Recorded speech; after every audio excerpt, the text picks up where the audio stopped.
And So now it's recording. Okay. Say hi. Oh my God! Check this out, right? Oh damn! Oh, right out in front of us, that steel chair getting curled up. Oh, the leg off the steel post. And he's doing it. The choke slam. Oh my God! Stoney only. Stoney only. Stoney only. Stoney only. Stoney only. Stoney only. Stoney only. Stoney only. Stoney only. Stoney only. Stoney only. Only here to talk, only here to save. Only here to give praise to those who paved the way, man. Only here to talk, only here to save. Only here to give praise to those who paved the way, man. I'm asking questions. Where have you been? What you been doing, man? I'm asking questions about the life that you're pursuing, cuz I'm only here to talk, only here to save. it's the Stoney Only Talk Radio. Siéntate en guacha.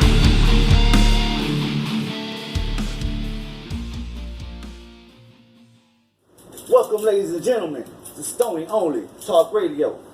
It's your boy, Stoney Only, with the final boss, Ryan Davidson. I'm here, bro. I'm finally here. Man, how was your trip to Galveston, brother? Man, it was cool, man. You know, like Saturdays, man, it's a hit or miss on the on that traffic going down 45, man. But no, man, it was straight, man. It's always good to be, down here in Galveston and everything like that. I like your spot, man. You got a bunch of posters and cool stuff all over the walls. I'm like looking around, like, oh wow, it's cool stuff, man. So happy to be here, man. Appreciate it, man. It's nice. Yeah, man, it's cool. I got a question. Oh man. All right. What would Ryan Davidson of today tell a young Ryan Davidson thinking about joining the business? Your words of wisdom. Man, damn, just right out the gate with like the deep questions. Yes, sir. I would tell younger me, hey man, have more fun doing this than you think you should. Because when I started off, just like anybody else, it was always just about like, I got to get to a certain level. I got to do this. I got to do that. All this other different type of stuff. I put a lot of pressure on myself. Yeah. And it was so much pressure to where it actually caused me to like overthink things or not even create actions that I should have taken along the road. So I guess the best thing I would tell myself is like, hey man, have more fun at this than you think you should.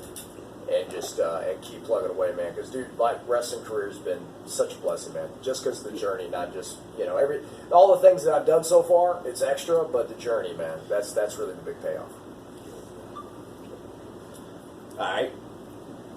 Going through, coming into business, you got to pay dues. Oh yeah. For the people who don't know how that works, and what type of dues do you have to pay or go through? Man, it all depends, man. So, like from a talent performer spectrum, I guess, point of view, man, it really just starts off with like just helping and tearing down the ring, helping with merch.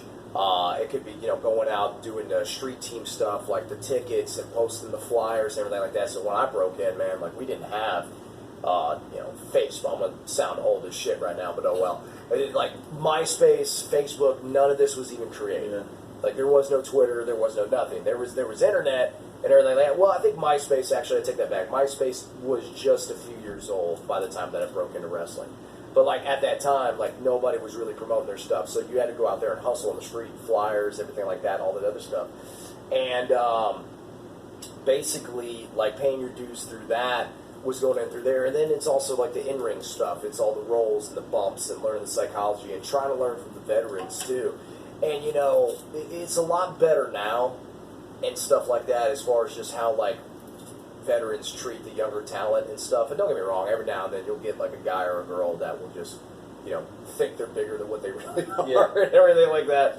But I mean, the paying the dues is just like, I kind of looked at this like a job, like because it is a business. Mm-hmm. As much as we take it for like a social status and everything like that, like, oh man, like we're all cool, we're homies, this is our community, we all, go to the same shows, stuff like that.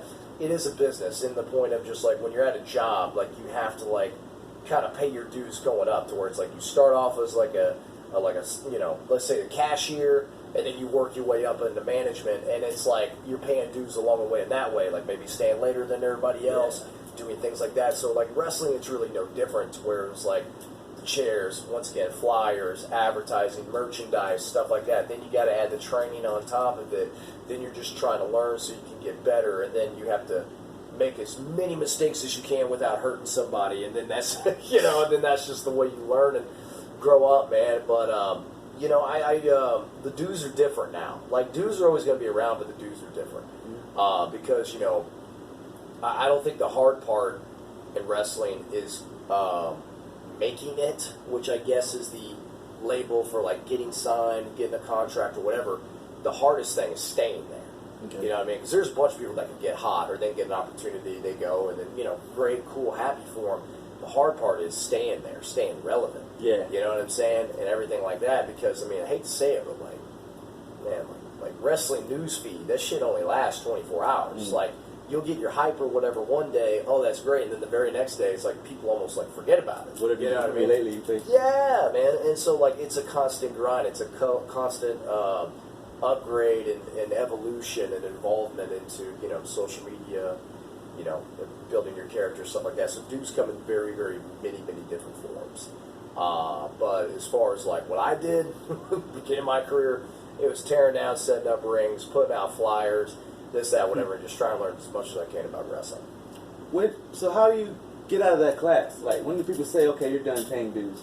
You're never done paying dues. Like I said, the dues are just different. Yeah. So for instance, you go from maybe tearing down the ring and stuff like that, and then you come up, and then basically now you're on the road, and stuff like that. So now you're paying the dues of just learning how to travel better and, doing the gigs that are just, depending on where your career is at, you're just trying to do gigs where you're not really doing it for the money. If you really do it for the money, then you put a lot of it into your merchandise and stuff, right?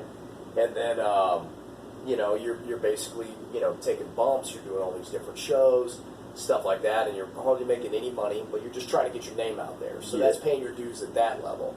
Then once you get your name out there, you get a reputation, people start knowing who you are, your pay goes up and everything like that, but now it's okay, people knew who I am, now I got the steam, now the dues are different, where it's okay, I'm good in my area, now how can I go outside my area? Yeah. Now I go here, I go there, I go this, that, whatever, you connect, you network, you got to keep plugging away and doing those sort of things. Then from there, then you really start traveling, whereas the flights and everything like that and all this other stuff, and then you're trying to find more footholds into making money. So maybe you do seminars, maybe you do these podcasts, maybe you do radio spots, this, that, whatever. Then you get signed, and it's great, but now you have to almost start all over again, especially on a WWE platform, because you're still helping out with rings and doing that and putting in the grind and everything like that. Then you got to travel and go do the shows and all the other things, and then you got to take social media classes. You have to do all these other different classes because you have to constantly grind. So once again, you never stop paying your dues. They just evolve over time, and that's all it is. You get it charged. But you got it's charged. Yeah. It just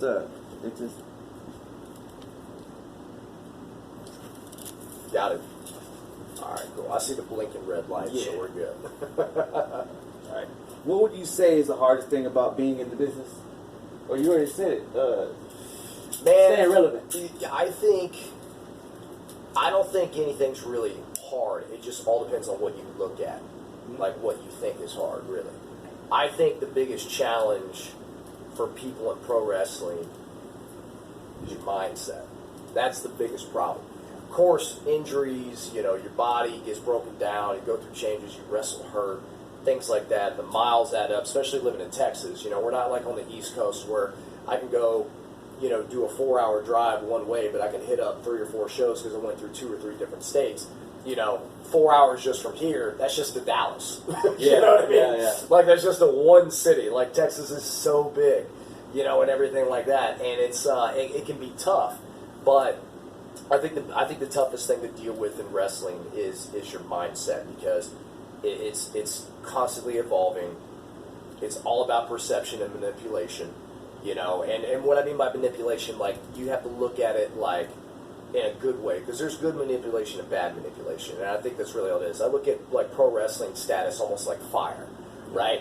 And you're just learning how to control fire. Now you can use that fire to cook some food for yourself, cook some food for others where you can feed people, maybe shine some light on some things, or you can use that fire to get burnt if you don't know how to control it, which means that if you let the pressures of social media, or if you let your self-esteem, if you tie your happiness to the to the you tie your attachments to outcomes and everything like that, your happiness to outcomes, I should say. And then it gets tough because you're like, oh, I'm not doing hot, or I'm not doing this or that. And like a lot of wrestlers get down. I'm just guilty of anybody to where it's like, oh man, yeah, I could win championships and stuff. That's cool, but like, oh, so-and-so's here, so-and-so's there.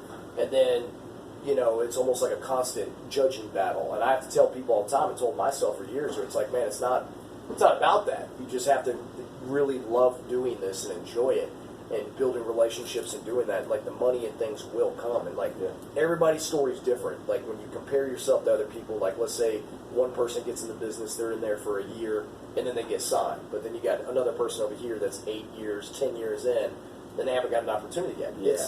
You can only control so much, like in pro wrestling. And I think that's the biggest struggle, is that you just get a lot of guys and girls that just put too much of their bad mindset into it and everything like that. Got it? Yeah. I think it was just overcharging, man. Okay. I got Overcharging these cameras, what I man. got the editor. What I got the editor for, brother. All good, man. All right. What types of things make it all worth it? Like championships, the cheers, the fame. The relationships. Like, and it all depends on your perspective, but like to me, I think some of the best things that have ever happened for me in my life being a pro wrestler is the relationships I get to have with people, and really met some really cool people and stuff like that. And I think it's the experiences, like the money that's going to come and go. Yeah. You know, one show you're gonna do great, this, that, whatever. You might do hot for a year or two, and then the next year it might be cold. You know, or a little lower, or this or that or whatever. And once again, it's always evolving. But like for me, the biggest payoffs is the relationships you build with people, the places that you get to travel and see.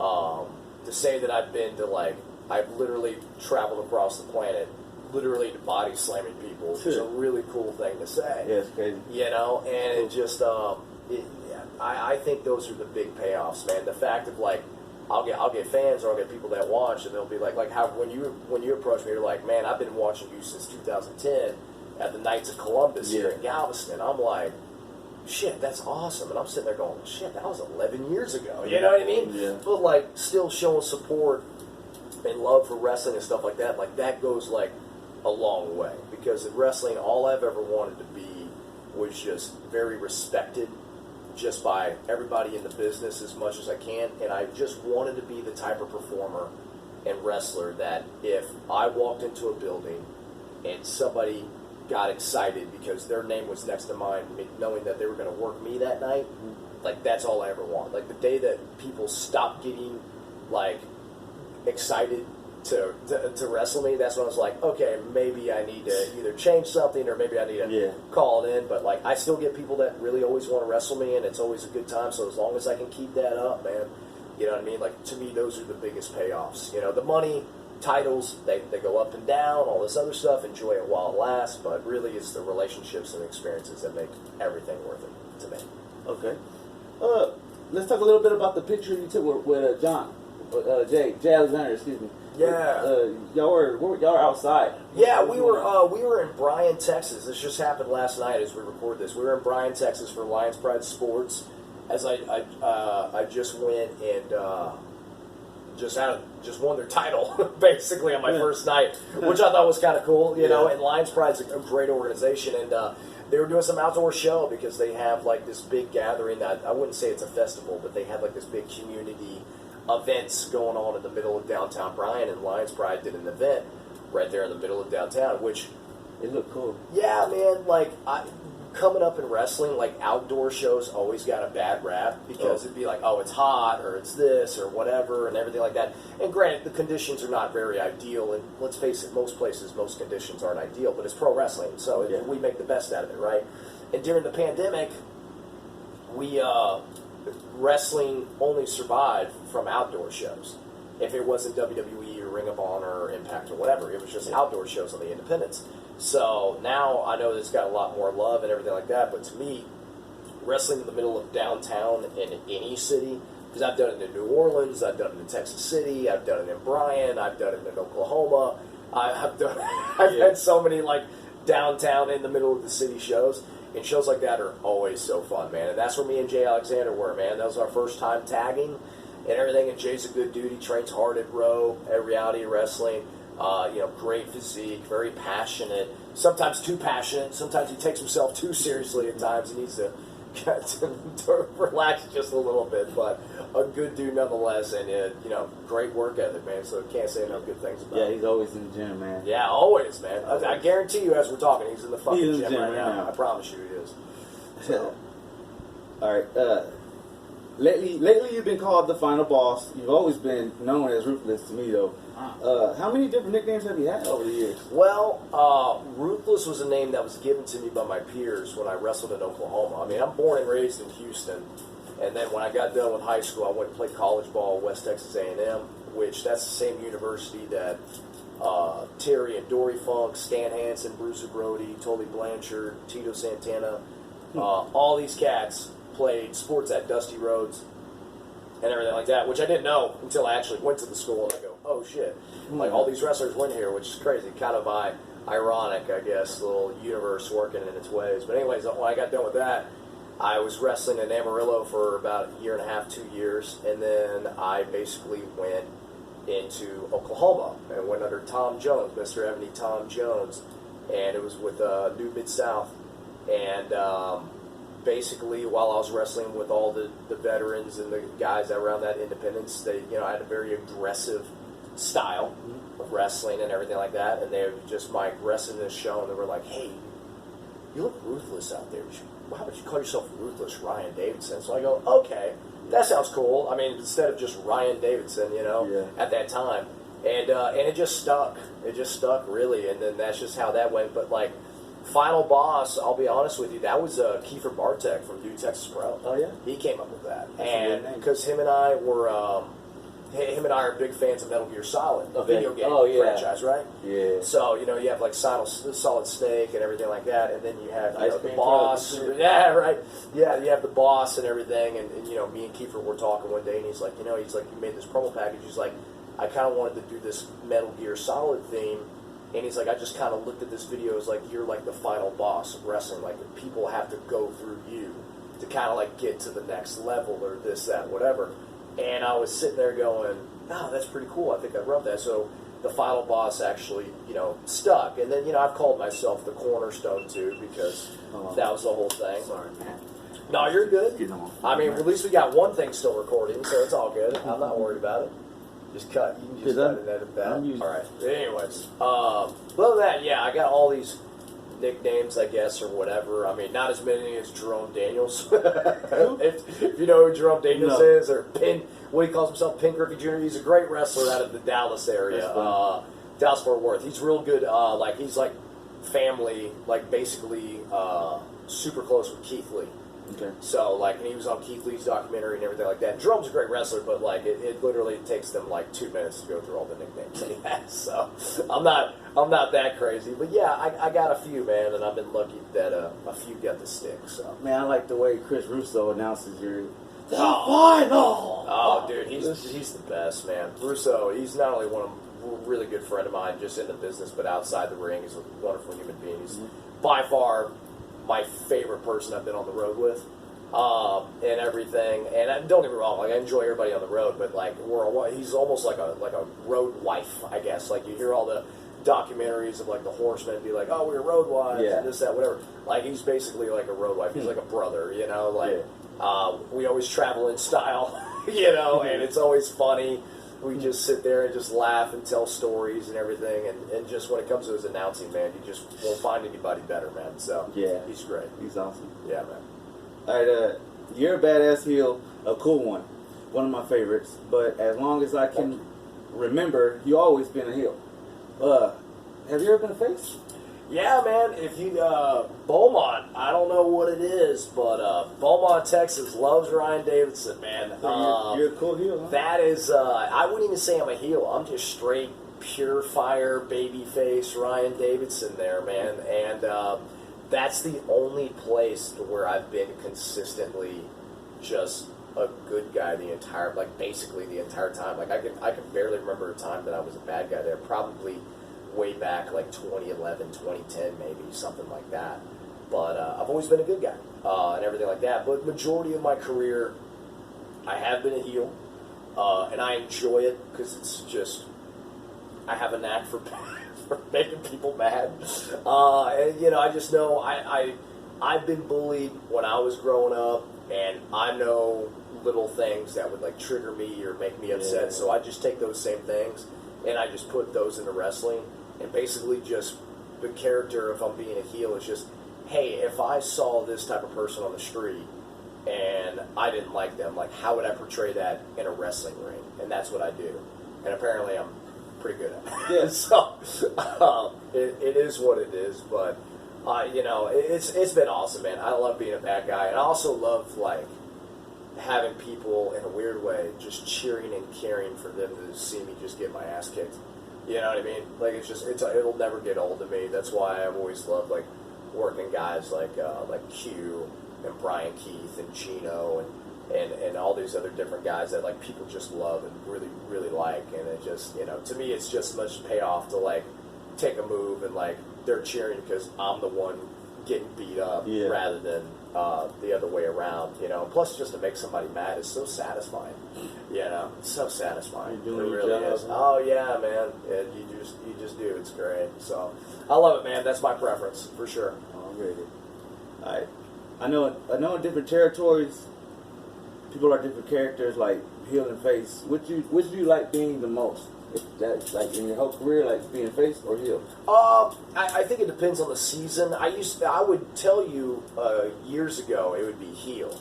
Now it really just depends, because I really have gotten a lot better at being a baby face and things of that, and just picked up nuances from just working so many great baby faces because I've been a heel for so long, so I know what people would really like, or I have an idea, I should say. I'm not going to act like I know it all, but have an idea, this, that, whatever. And then as far as like making somebody mad, once again, what would make me mad? Like, I'm always a wrestling fan, so if I see something and I'm just like, oh, that guy's a piece of shit, like, okay, cool, like, I'm going to project that. But, you know, if I had to choose, man, just for it to be fun, and just, you know, being a heel, man, being a heel is just so much fun and stuff like that. The only thing is, though, is that you got to be a heel differently these days, just because, you know, with social media and everything like that, and, you know, I hate to say it, but people are really sensitive, so it's like, you could do something to get heat, and mind you, don't get me wrong, like, the things have changed to where it's like, I really feel like if you're a true professional, you can get heat without, like, you can annoy or piss somebody off, but you don't need to over-the-top offend somebody. Yeah. You know what I mean? And stuff like that, so, like, you kind of have to walk more on eggshells with that, but, man, back in the day, like, when I broke into the mid-2000s, man, so I've been doing this for 16, almost 17 years, and, dude, it was the Wild West, man. You could sit there and, like, pie-faced chicks in the crowd and do all this shit. Yeah. Say, like, you know, if you go back and watch, like, wrestling back in the mid-2000s, like, with JBL, you know, and he'd use all these racial stereotypes. Oh, like, there's no way you would let that slide. Not saying it was great, I'm just saying it was a different type and things like that. So, once again, things are always evolving and stuff like that, and once again, I feel like if you're a true pro, you adapt to any situation, and like to me, I just, you know, I'll adapt to any environment, and you know, even just in Bryan, Texas, like just made people upset, but also people being entertained, you know, because I really feel like if you're a good heel, you'll not only like annoy somebody, but they'll also respect what you're doing, because they're like, man, I hate this guy, but he's entertaining, and I gotta see this guy either get beat up or somebody shut him up, because now they care. Yeah. You know what I mean? So, and that's what I try and do, you know what I mean? Because, I mean, you don't want to piss people off too bad, because then your tires are going to get slashed out every night in the parking lot. You know what I mean? And, like, that's how it was back in the day. So, you know, once again, things change, man. So, I'm just happy to still be able to do this, you know what I mean? Gotcha. Yeah. Which title did you win from? Which wrestler meant the most to you? Oh, man. So which title that I won that meant the most to me, being a wrestler? Okay. And from who? You know, winning any title is special, and it's special for different reasons. I would have to say probably I mean, I would say there's 4 different memories that I have that are pretty special. But once again, every title I've ever won is special for certain reasons. Like, I just apparently broke the Wildcat championship record to where I've been champ for over 500 days. So no one else has done that for Wildcat, you know, and like been, you know, champ for Hurricane just as long and everything like that. And then with Lions Pride, first guy to ever come in on the first night and win the title, you know, stuff like that. And like, you know, and stuff and like Grand Slam champ at Rowe. That's definitely one memory for sure that sticks out. And I didn't even know that I was going to be the Grand Slam champion. I had Brad Gilmore come up to me before the show when I found out that I was going to win the title. And he told me, he goes, "Oh, by the way, you're going to be our first Grand Slam champion." I'm like, "Really?" Like, I didn't even know. You didn't even know? Didn't even know, man. So that one was special. I think the first time I ever won a heavyweight title was where Mid-South Wrestling in Oklahoma. I faced this guy. His name was the Widowmaker, Widowmaker Angel Williams, and he was just a big, jacked up guy, and he beat the shit out of me. But he made me earn it, and he didn't beat the shit out of me like he bullied me. He just laid stuff in because he wanted to just see how tough. He wanted to just see how tough I was, and see if I was ready for what the promoter and people wanted to put the title on me. He was all like, could he go and be tough and like carry this title on and everything? Kind of like a very old school passing of the guard. And luckily I passed that test, and I won that from him. And then the other two times that were very special to me was, I remember I put this guy over in Dallas. His name was Victor Tadlock. And he had his whole family there, and it was like a tournament thing.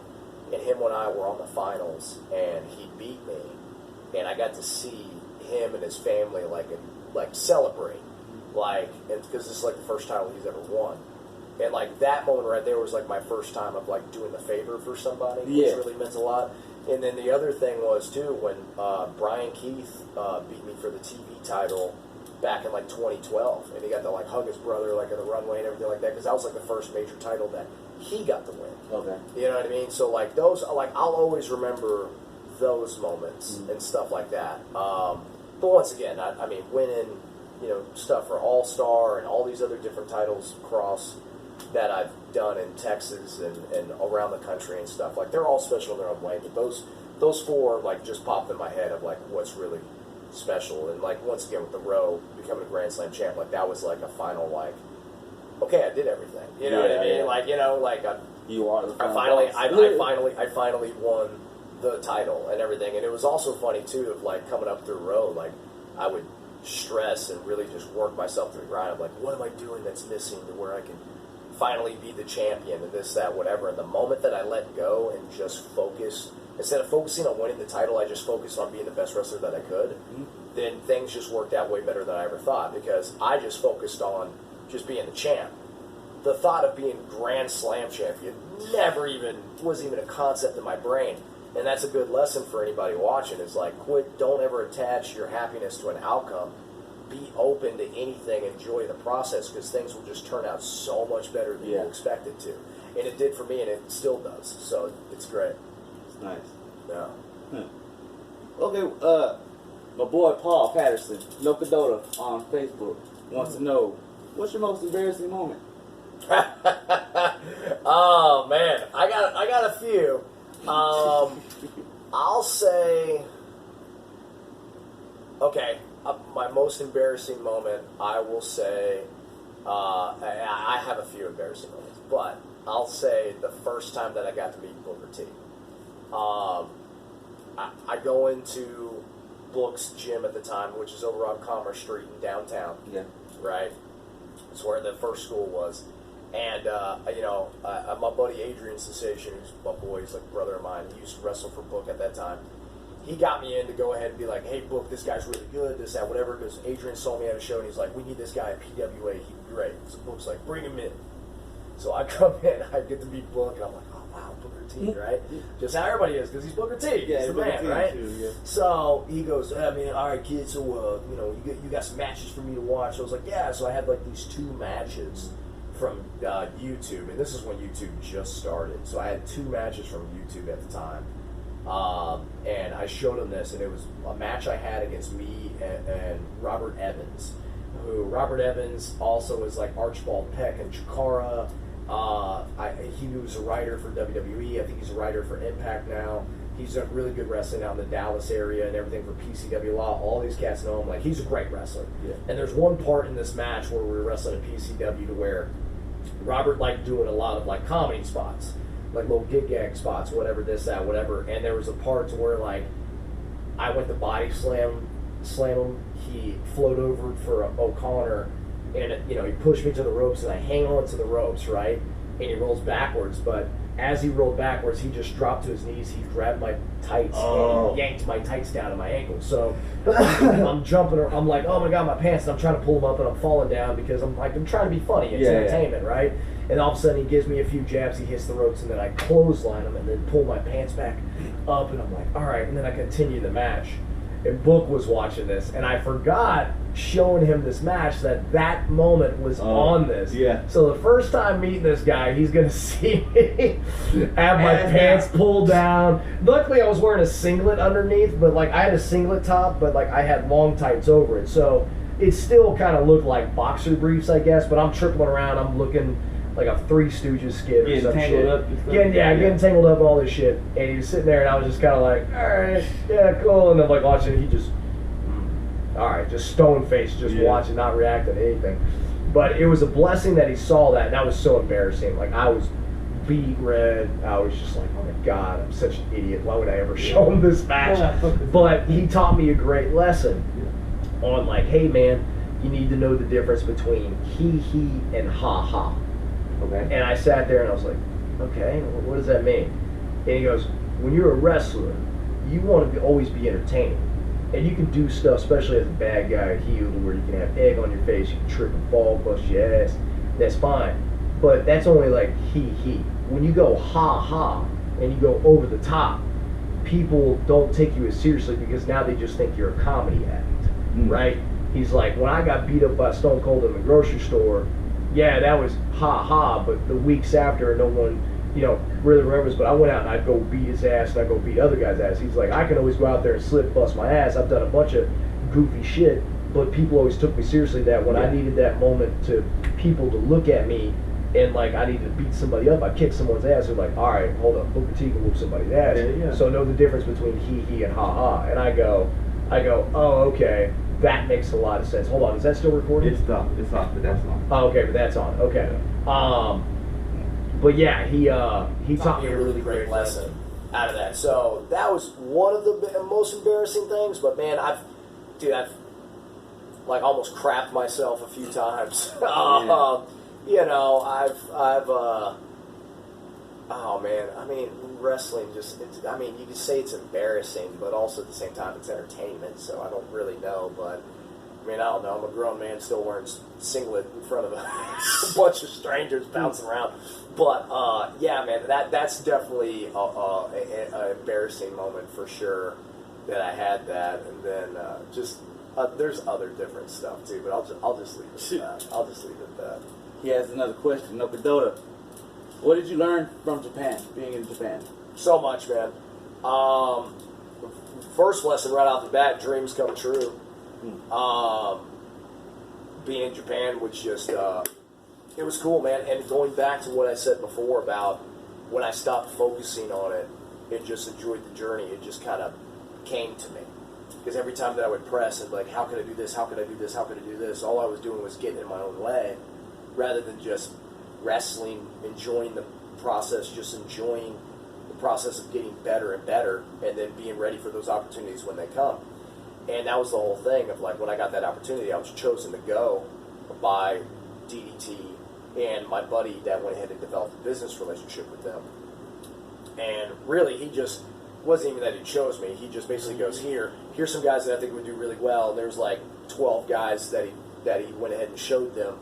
And I was one of the 3 that they wanted first. So I was actually the second guy to go out of their first 3 picks to go, but I ended up staying the longest. So, but Japan, man, it taught me dreams come true. It taught me,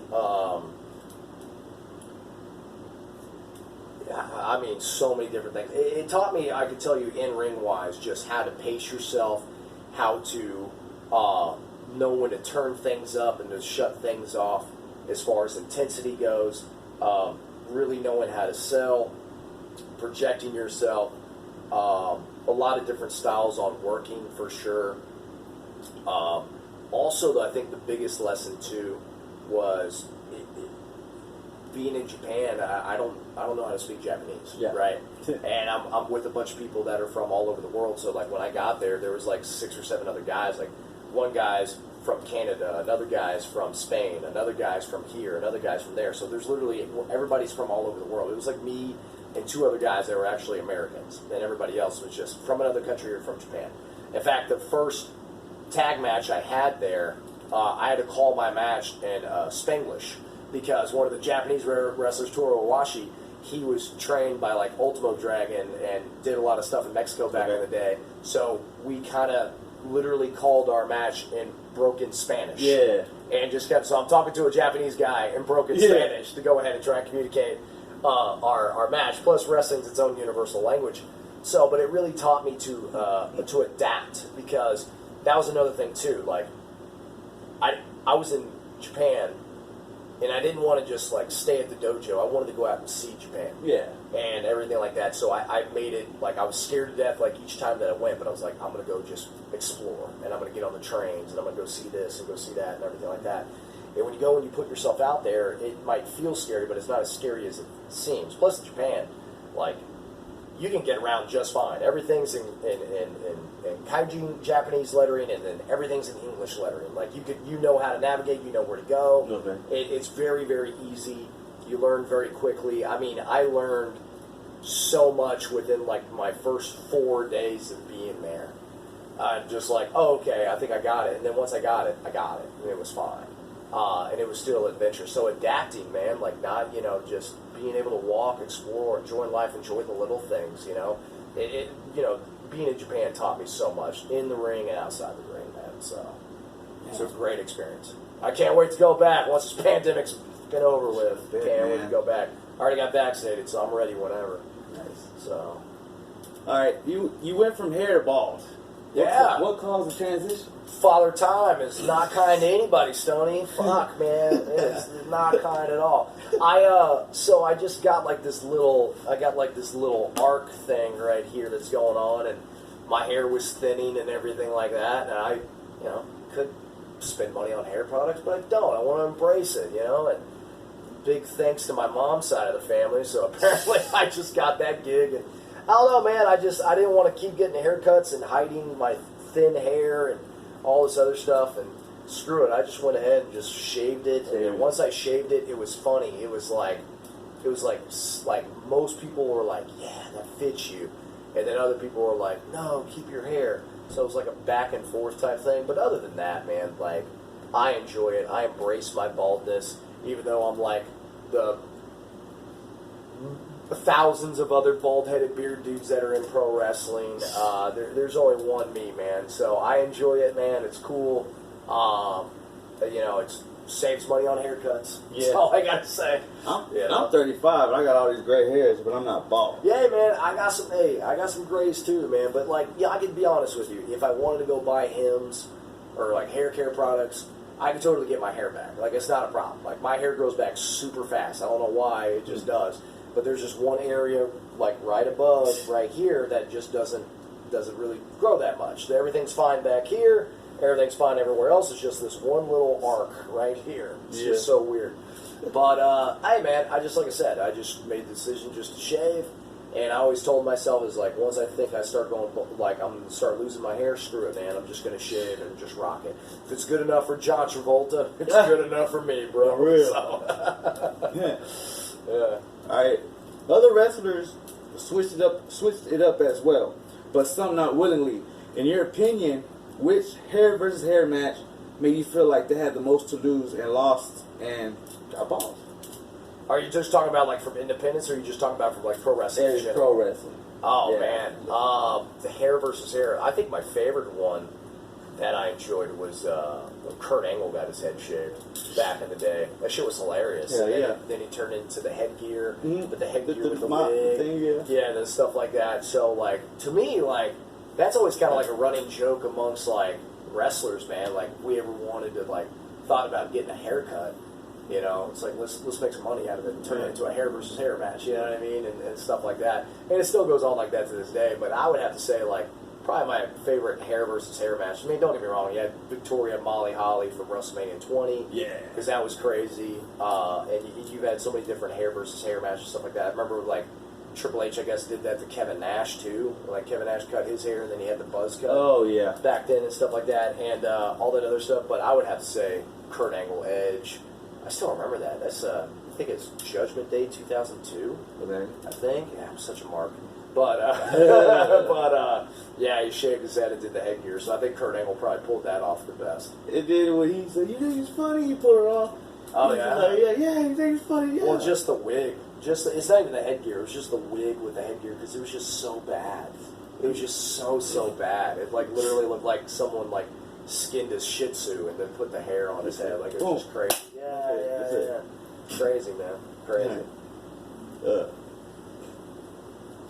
That's pretty good. Do you ever go back and admire your work? I'm a lot better at it now.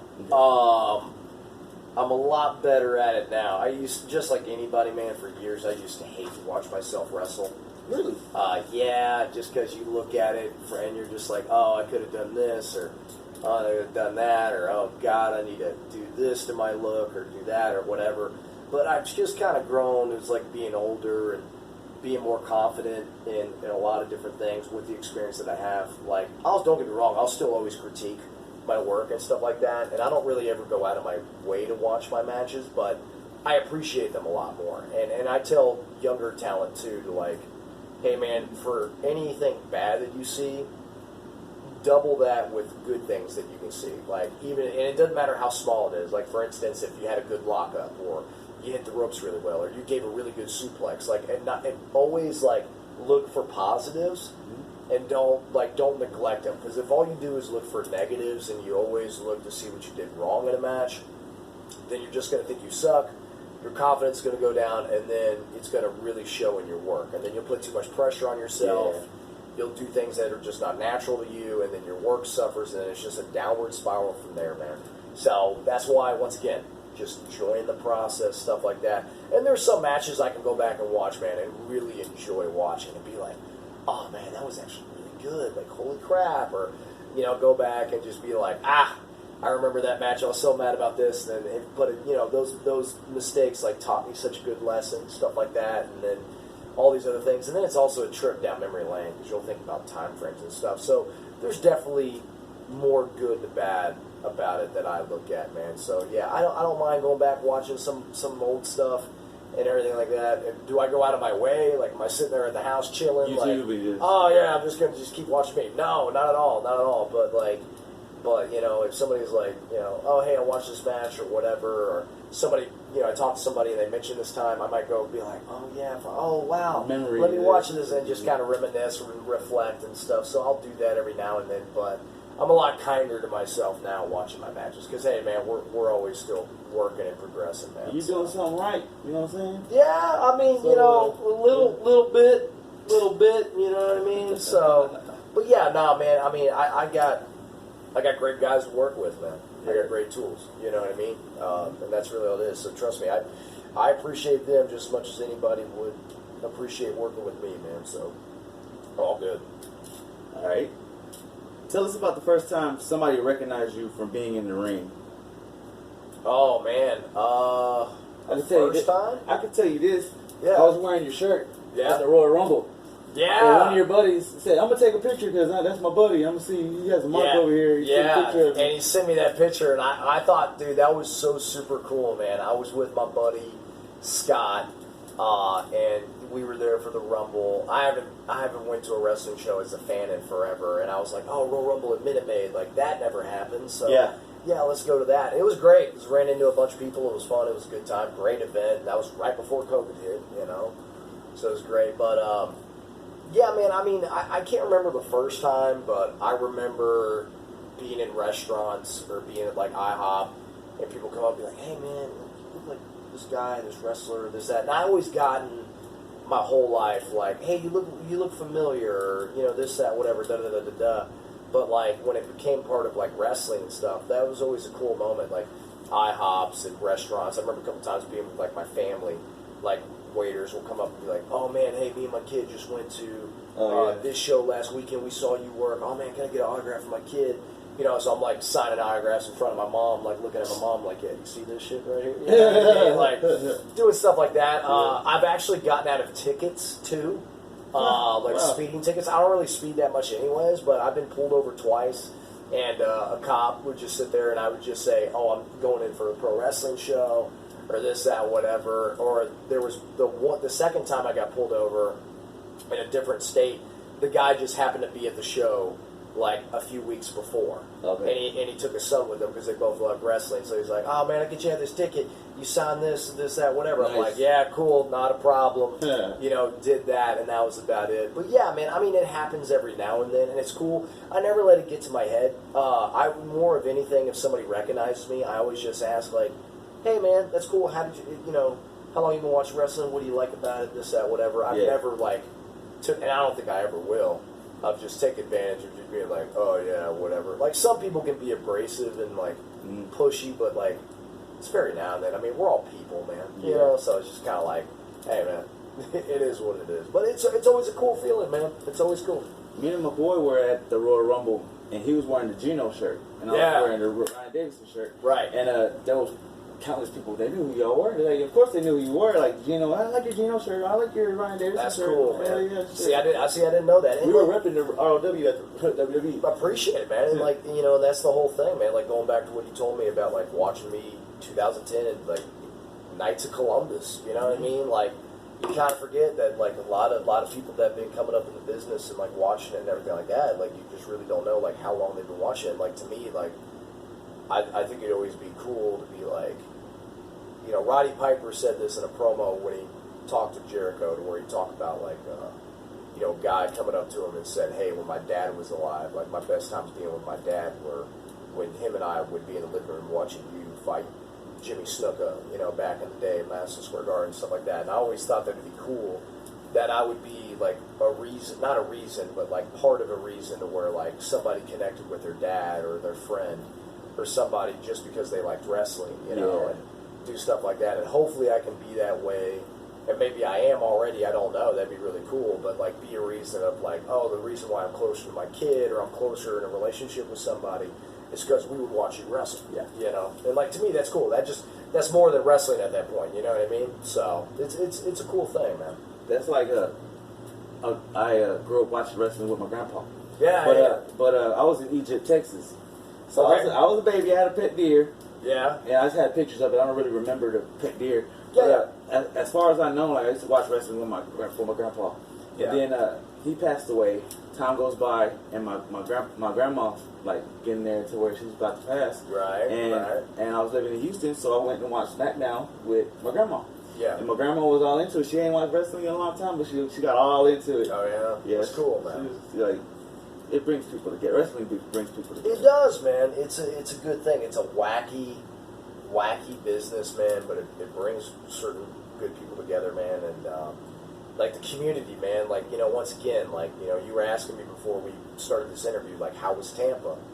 Like, when I was out there in Tampa, Florida for WrestleMania weekend, as a lot of people were doing shows and everything like that, you just run into so many people that you just haven't seen, and it's literally like family. Like, you can go live in New York, this guy can go live in Cali, this guy can go live in England, this girl over here can go live in Mexico, this dude's in Japan, this guy's in Germany, this guy's in Florida, this guy's in Ohio, that guy's in Nebraska, that guy's over here. And it doesn't matter, because if y'all all come to the collective, it's like y'all picked up right where you left off. Like, even though I haven't seen you in like 2 or 3 years, it's right where you picked back off. And it's the community, man. It's like a class reunion too. Yeah, man. It's like it's just sharing these wild, crazy experiences. Bouncing around in the ring. Everybody from Nebraska, Japan, Mexico, they all met up in Florida. Yeah, man. Yeah, dude. For WrestleMania weekend. That's it, man. That's it. All right. Let's talk about this date. 317. Yeah, man. So I got it tattooed on my wrist right here as a reminder. I just got in this massive car wreck, man. I was helping a buddy of mine move in Tulsa, Oklahoma, back in 2017. I was, still wrestling and everything like that, but like outside of wrestling, like I was in between jobs and I was just like trying to make it, and stuff like that. So I was picking up odd jobs and doing different things, stuff like that. And my buddy was moving, and he was all like, "Hey, why don't you come up?" And he ran a wrestling organization at the time up there in Tulsa, Compound Pro. And he was like, "Hey, why don't you come up, hang out with me? You're already coming up doing the shows anyways. If you can help me move, like, I'll pay you some money and this, that, whatever. And it's a win-win for everybody because I need help moving stuff. I can pay you good. You're doing shows for me, so you're making money there. Like, come on, man, let's hang out." I'm all like, "Fuck yeah!" So I went up there.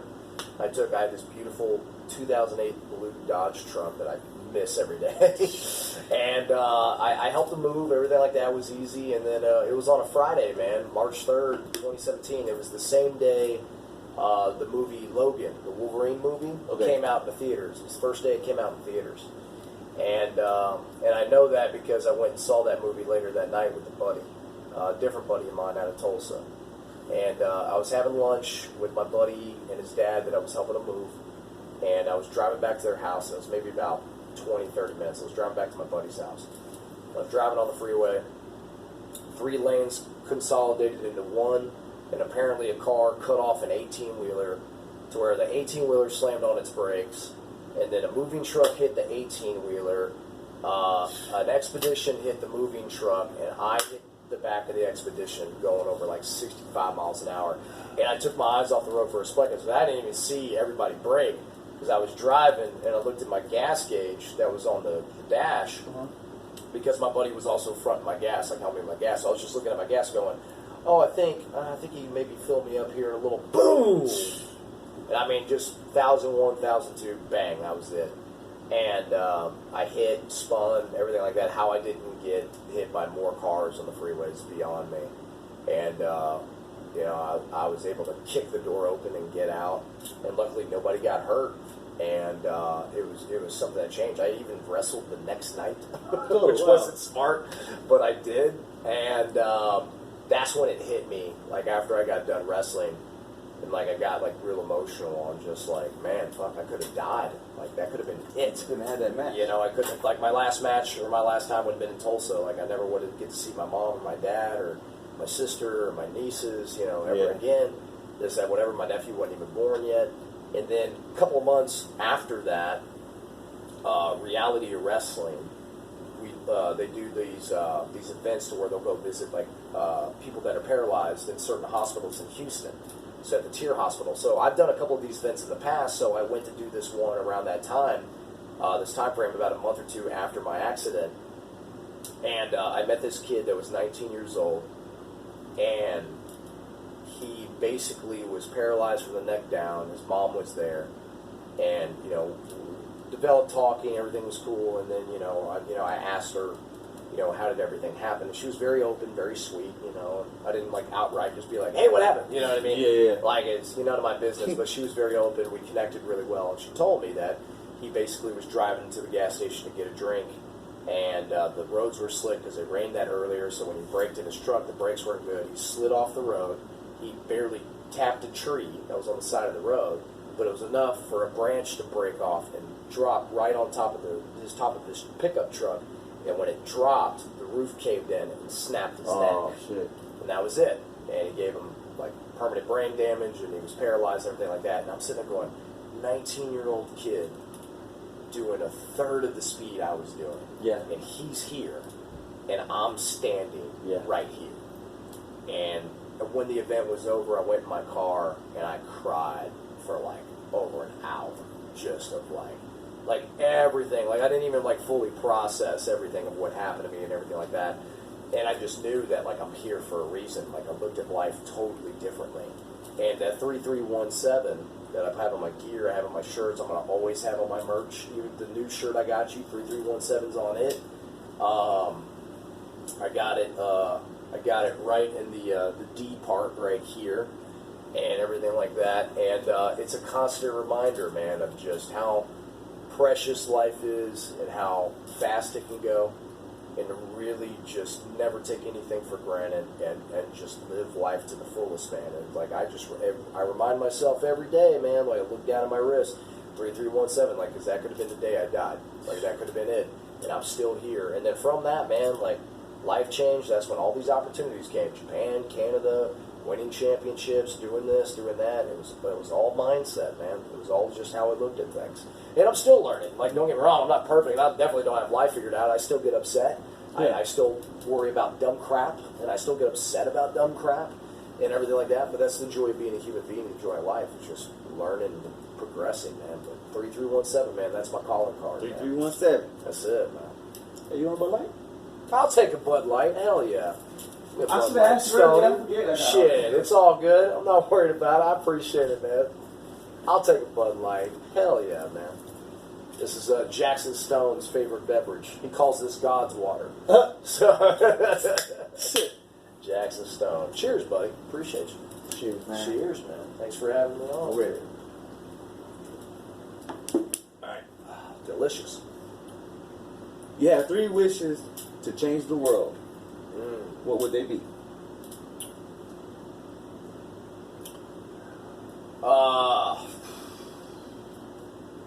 Eliminate racism.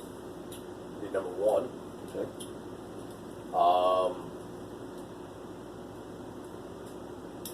Eliminate political parties. That would probably be number 2. Because the political system, everything's just so jazzed up. You know, I think we're just a country that really looked out for each other regardless. My YouTube channel just crashed right now because you said that. Yeah, probably. So no political parties. They're screwed on both sides, you know. But hopefully things get better. And 3 changes I would like to make. I don't know, man. Maybe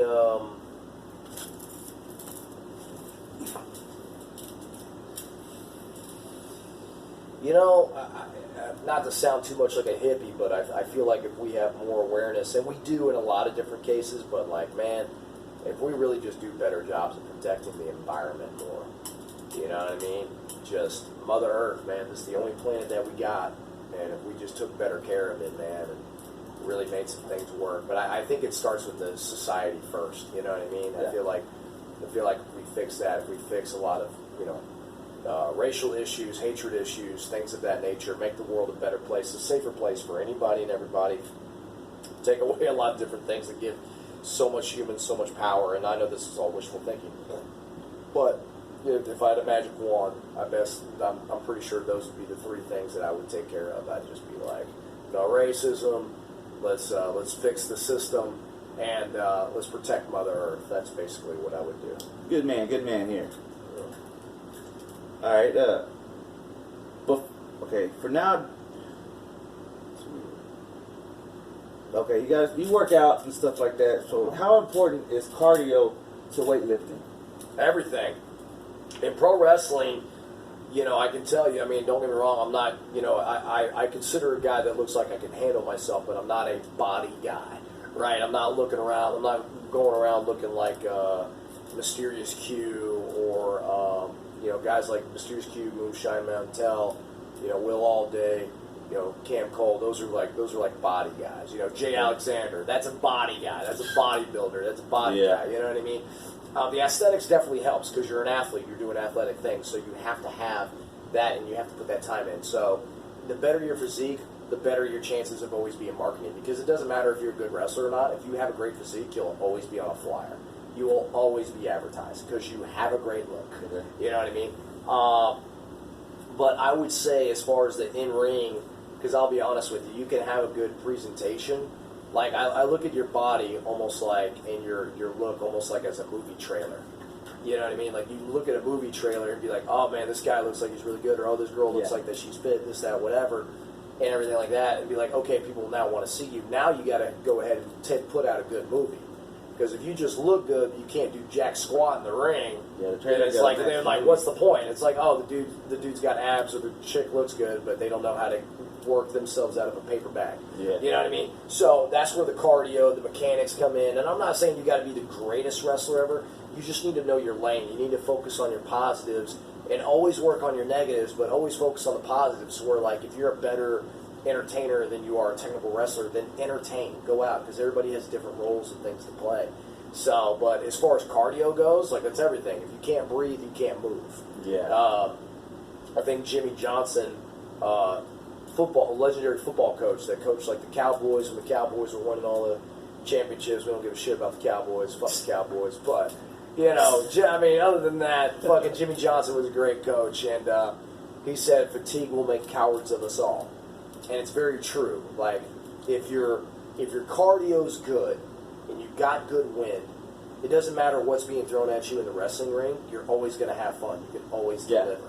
Keep up. Right? Keep up. Because a lot of people, when they worry about their match, they don't really just worry about the wrestling. They worry about getting blown up. They worry about not being able to have that win because, man, wrestling ain't ballet, man. It's so intricate on so many levels, but that's where the experience of, like, pacing yourself and knowing how to turn things up, turn things down, and stuff like that, and really working to give fans the best match that you can, like, all that's important. But I would say cardio, like, it doesn't matter if you can bench press 600 pounds.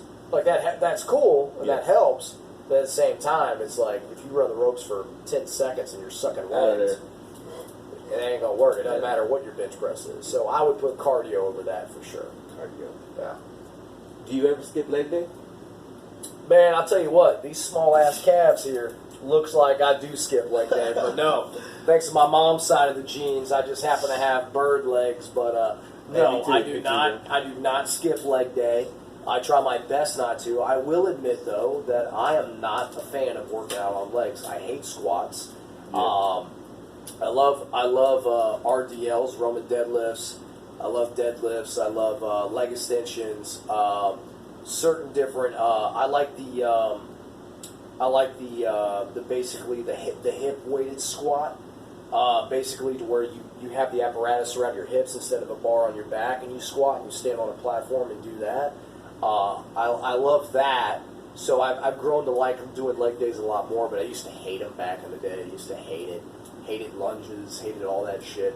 But no, I don't skip leg day. I just have Joe Montana legs, man. It is what it is. It is like the hardest thing to get mats on, right? Yeah, man, it is. Well, I mean, it depends on the person. I mean, that's true too. Everybody's different, man. Some people they can just put on muscle in certain areas, no problem, just because of their genetics. And then other places too. Like I've known guys that, like, they'd have big legs, big arms, but they'd have a small chest, or big chest, big legs, they have small arms, or this, that, whatever. Everybody's got something they can work on. Yeah. Everybody's body's different. You know what I mean? And if you got good genetics and you can have everything proportionate, then hey, cool on you. But no, I don't. Who asked you that question? Was that you? No. This Who said something about my legs, bro? This is me. I got a leg problem. I mean, hey, chicken legs. It's all good. I got chicken legs. Y'all got it right here. I ain't got It's what it is. I bet if you kick somebody, it's gonna hurt. Yeah, maybe something like that. Yeah, maybe. Who knows? All right. What's a good reason for a cheat day? Good reason for a cheat day. If you follow a good nutrition plan and you can reward yourself for getting through that, I feel like a cheat day is a good time. I would also say too that most of the boys' cheat days most likely are just right after the show. So I know a lot of cats that, like, they get done with the show on a Saturday night, they know they don't have a booking on Sunday. Yo, man, let's go hit up the taco truck, let's go to IHOP, let's go to a burger spot, let's go get wings, pizza, whatever they want. That's always a good time to get your cheat meal in if you're basically a wrestler. It'd always be like right after you're done with your shows where you're like, all right, let me splurge tonight, and then you're like, all right, I'll recoup for the next day and then get back at it or whatever, you know what I mean? So I would say right after the show. So that would probably be me. Like last night I was with Tommy Bolton, and we had he never had Checkers before, so I was all like, oh, let's go to Checkers, and he wanted Checkers and everything, and he had it for the first time, so just grabbed a burger and he enjoyed it, and that's a cheat meal for the week. So there you go, Tommy Bolton. Yeah, man. I got a segment. Cool. It's called As a Kid. Okay. All right. Ryan Davidson. As a kid, what song made you want to run to the dance floor and just go to town? Oh shit. Man, I got so many songs. Damn. All right. When you say kid, what age? What age? Usually about 14 and under. All right. So 14 and under. Okay. So I'm gonna say go to the dance floor and Mine was the MC Hammer, the Running Man. Oh, like Touch two can't touch this or like too legit to quit or shit Shit like like that. that. Yeah, man. So like I had a bunch of shit like me back in the day. I would say like God. Man, may you rest in peace, but like DMX, man. DMX, like, he was, man, I remember when Rough Riders first came out, man, and watched it on MTV, I'm like, this is the coolest video I've ever seen, yeah, with the motorcycles and shit. I remember Busta Rhymes back in the day had some really good hits. Oh, man. Aaliyah was good, she had some hits. You know, I mean, different stuff like Puff Daddy, Mace, Notorious B.I.G. was always good. Dance floor shit, I mean, I ain't gonna lie, some Usher songs were pretty hot back then, you know what I mean? Little Petey Pablo and different stuff. I'm really aging now. Like the early mid-2000s, I would say, all like that hip-hop genre. You're a big and hip-hop everything. fan, huh? That's all Yeah, you're saying. man, I listen, man, my music, I have a wide range, man. I mean, it can go from the Deftones to Frank Sinatra to, we could put on some Bill Withers. I could put on some Stevie Wonder. Patsy Cline. You know, I could put on some Slipknot. You know, Wage War, Pantera. You know, Metallica, and then it can go right back to the Temptations or Earth, Wind and Fire. Like I have such a wide range, and then it goes from Earth, Wind and Fire to let's say Johnny Cash and something 9 Inch Nails. It can go all over the place. My music's all over the place. I mainly listen to hip hop and metal, and being from H-Town, man, you know, everything, like Fat Pat was my shit. Like growing up, Fat Pat, you know, Fat Pat, Slim Thug, you know, Paul Wall, like all those cats were cool. UGK was great, so like Bun B, Pimp C was all good. Big Ghetto Boys fan. I've always listened to the Ghetto Boys, but like to me, like Houston was Fat Pat. You know what I mean? Like Ghetto Dreams is my track. Like that's my jam. Everybody's like, oh, Tops Drop. I'm like, no. Ghetto Dreams. Ghetto Dreams is great. You know, Hawk and like, you know, Zero and all those cats, man. Like, you know, even like I even saw like a freestyle of like Big Pokey from back in the day. I think like 2001 or something. But like, nah, man. Like anything. So like another thing like Brian Keith. Like I know like my skin color might not show it, but like, I'm just sit there and go like, yo, man, Swishahouse, like this, that, whatever. I had this mixtape. I had this and that. He's looking at me like, for real? I'm like, yeah. Hell yeah, man. Like, I had all that. So, trust me, like all that shit's close to my heart, man. I jam it out all the time, man. So, my music is wide range. I see. So, You got some good answers, man. Yeah, man. As a kid, what was your go-to dance move? Shit, go-to dance move, bro. I would say the Running Man, and also with the Running Man, since I was a big wrestling mark, remember Grandmaster Sexay? He would do the fucking shovel. You know what I'm saying? I just shovel that shit. I see a girl like, what's up, girl? You want to get, yeah, you dig me? Look what I'm doing right here. Oh, man. You dig me? Never worked, but it's all good. Never worked, but it's all good. But yeah, dance moves, yeah, I get. You was on that shovel though. Running Man, yeah. I actually used to do like almost like a James Brown split.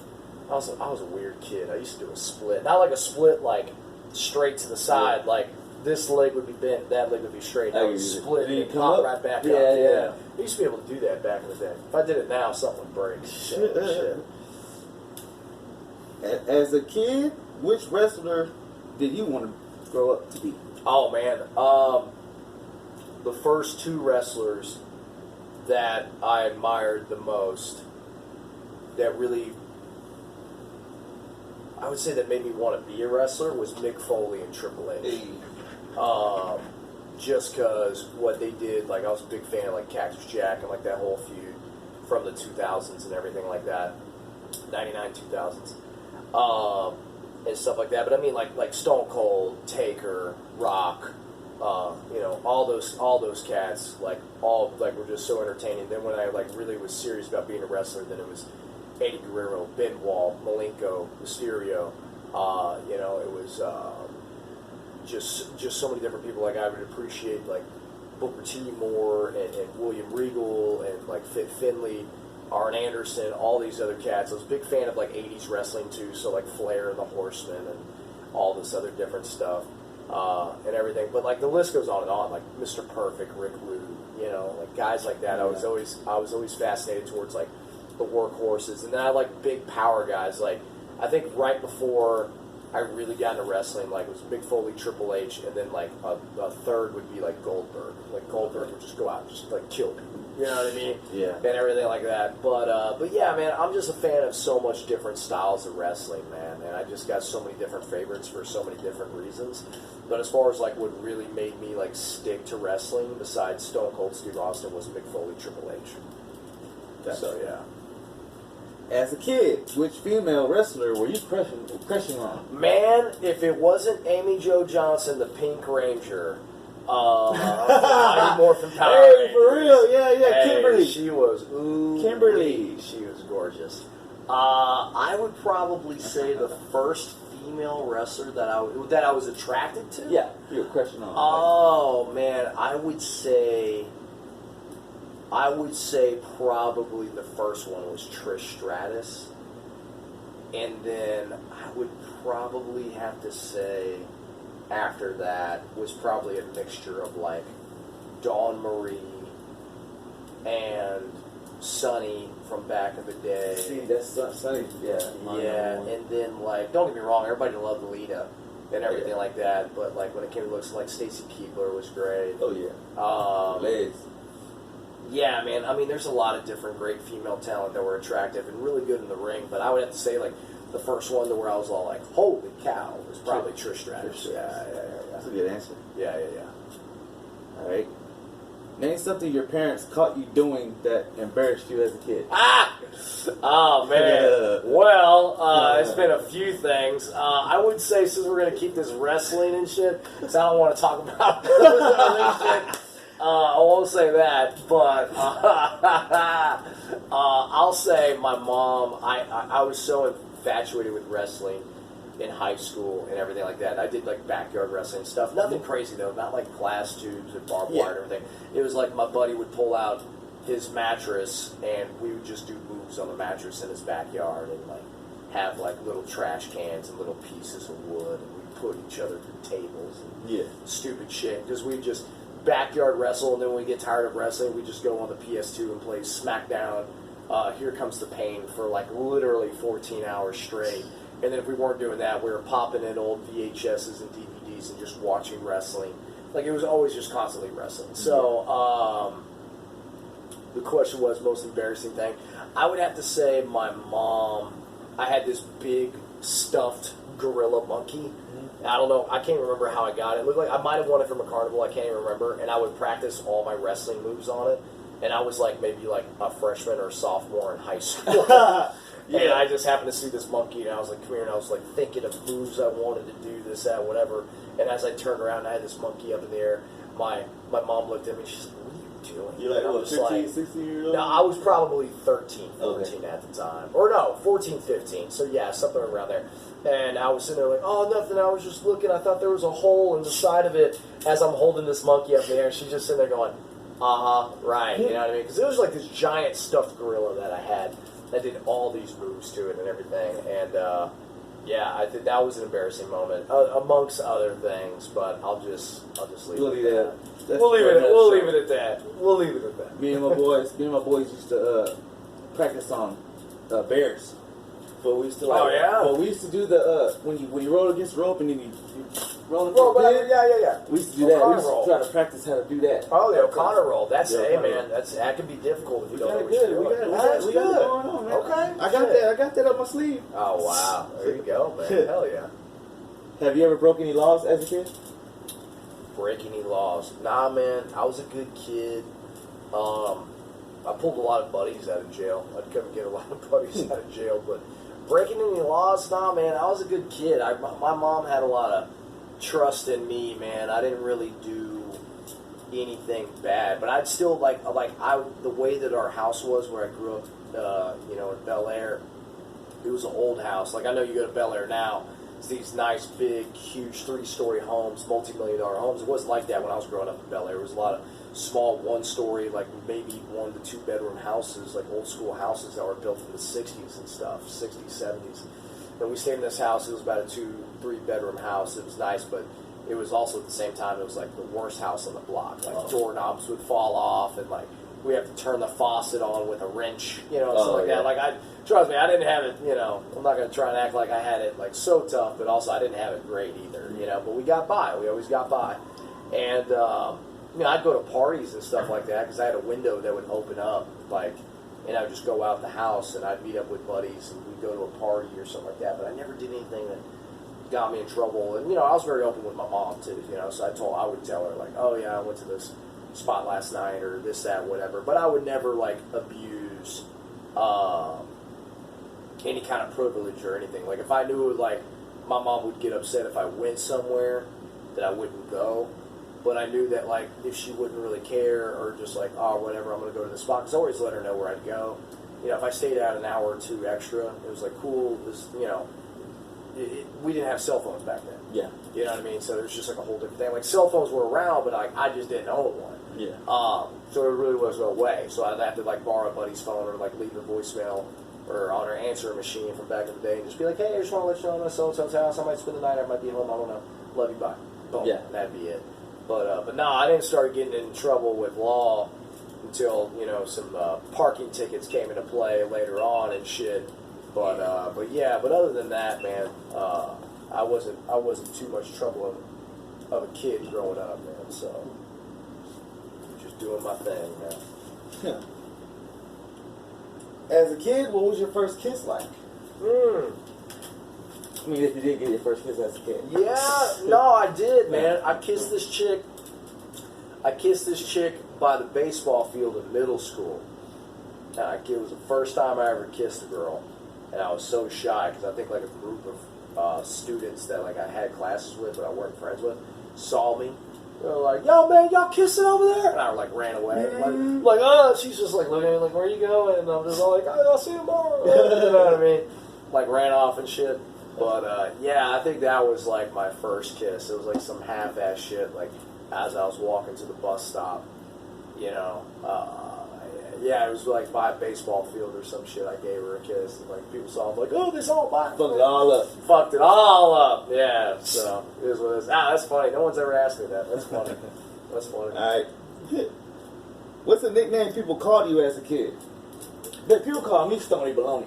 Stony Baloney. I haven't, man, so I would say, like, my middle name is Ryan, but my first name is Chris, so, people outside of wrestling or my family, they know me as Chris, they don't know me as Ryan. Yeah. But it's kind of weird because when I was born, my family called me Little Ryan, so I've always gone by Ryan, but then when I got older, it just somehow turned into Chris, and then I was Chris all through grade school and college, and then when I got into pro wrestling, I was Ryan again. So, like, I answer to both. And anybody that knows me, it's weird because I'll have some friends that know me as Chris, and then I have some friends that, and everybody in wrestling, they just know me as Ryan. It's literally my name, so it's both. I didn't really have any, like, crazy nicknames. Like, I know, like, they would just say, like, how you gonna rhyme with Ryan, or rhyme with Chris, like... Yeah, just, my name's Christopher Ryan, Christopher Ryan, and then my last name, and that was just the whole thing. So, I mean, like, other than that, like, I didn't really have any crazy big nicknames, like, no one ever called me, like, Bruiser, or, that Stinky over there, or anything like that. Like, I didn't really have any names like that. It was just, either Chris or Ryan, or a couple boys call me RD, like RD, and so if they say it fast, it sounds like Artie. Artie, yeah. Like, hey, RD, come here. Artie. Just be like, yeah.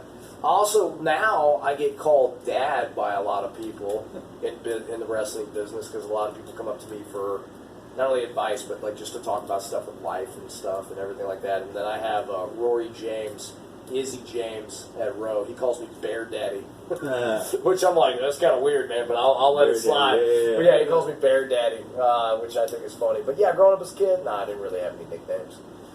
So. What's some valuable information you can give kids being bullied today? Man, it's not your fault. It's not your fault. The reason why you're getting bullied is just because somebody's unhappy with themselves. You didn't do anything wrong. And also, don't be afraid to stand up for yourself. That doesn't mean that you need to go and you know, sometimes it's appropriate for a bully to get hit just so they know what it's like.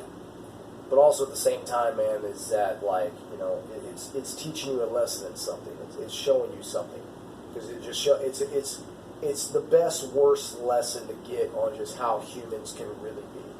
Because when humans don't love themselves, or they don't love something about what's happening to them or what has happened to them or the way they view the world, they try to take it out on somebody else, but they don't know how to process it themselves. And you know, I can tell anybody being bullied, and I think a good majority of people are products of bullying in one way or another. And I was very much bullied verbally and physically when I was a kid. I mean, I didn't like get in a whole bunch of fist fights, but I got a whole bunch. I mean, I got in scraps, but it wasn't anything like, you know, fought everybody every week or anything like that. It was just more of the fact of just, you know, because bullying hey, can man, be anything, like talking. Yeah, it could be anything. And you know, I hate to say it, man, it doesn't matter how nice of a person you are. Just some people are just assholes, man. Yeah. They just are, and you can't control that. And the best way thing is just to know that it ain't your fault, and know that like everybody's going through shit, and just make sure that you just have enough respect for yourself to either handle the situation or just turn away and walk away, man, and don't put your energy into it. So that'd be my best advice for it. You heard it here first. Ruthless Ryan Davidson. All right, final boss. You got any plugs? Shout out. Shit, man. I just want to say thank you for having me on. I know we've been trying to get into this literally for months. I've been back and forth traveling shows and everything outside of life too, where I couldn't get on and stuff like that. But I'm glad to be here on your couch in your spot. You got a great spot. Sharing a beer with you, man. Thanks for having me, man. You know, I got the belts here, for the showcase and everything. And man, I'm just trying to be the best human being pro wrestler that I can. And I think it's really cool, like guys like you and other people, like help bring value to the business by interviewing wrestlers and going to the shows and supporting people and promoting and everything like that.